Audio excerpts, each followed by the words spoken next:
Today mga diskarte, ituturo natin sa inyo kung ano yung tamang pagpapakain sa mga alaga nating crayfish at yung mga pwedeng nilang kainin. So ganda lang, basic lang pagpapakain sa alaga nating crayfish. Una na dyan na pagkain nila ay chick booster. Pagkain ng manok to mga diskarte. Pwede natin ipakain yan, pero kurot-kurot lang, lalo na pag ang laman na ng isang tank mo ay 2 piraso lang naman dyan. Ganito lang ka konti, pwede na yan, mabubusog na sila dyan. Hindi naman ganun katakaw yung mga alaga nating crayfish Tapos yan, yung halaman na yan ay kinakain din nila yan.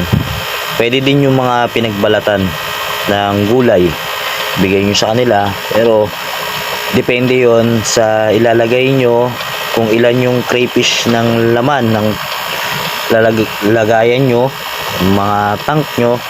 Kung ilan yung crayfish lang nandun, ganun lang din karami yung ibibigay nyong pagkain sa kanila.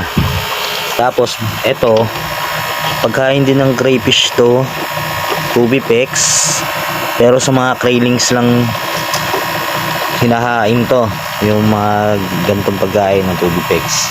Mabibili yan sa pet shop o kaya sa mga nag-aalaga ng mga isda. Yan lang ang pagpapakain. Huwag nyo lang i-overfeed kasi maaaring mapulyot yung tubig nila. Pag na overfeed kayo, mapupulyot yung tubig nila, tataas yung ammonia, mamamatay yung mga alaga nating crayfish. Kaya hinahinay lang din sa pagpapakain ng mga alaga nating crayfish. Pwede rin yung ipapakain nyo yung mga hiniwa na isda. Yan, bigyan nyo sila. Pwede rin superworm na mabibili nyo naman yun sa mga pet shop or sa mga breeder na nag-aalaga rin ng mga isda. Pakain yun sa mga arwana. So yun, ganun lang kadali magpakain ng ating alagang crayfish. Iwasan nyo lang talaga yung mag-overfeed kayo, yung masobra ng pagpapakain, kasi maaring mapulyot yung tubig nila.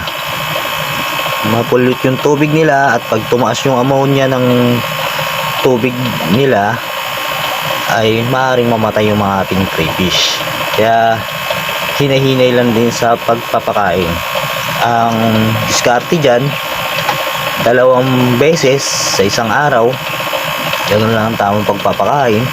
Minsan bigyan nyo sila ng mga hiniwang gulay para ano na rin, nutrients na rin sa kanila yon, para mapaganda yung paglabas ng mga craylings nila pag oras na nag-breeding na sila.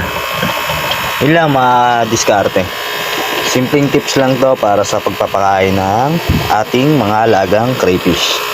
Huwag nyo na lang makalimutan na mag-like, comment, pa-share na rin at mag-subscribe na rin kayo sa ating channel. Maraming salamat!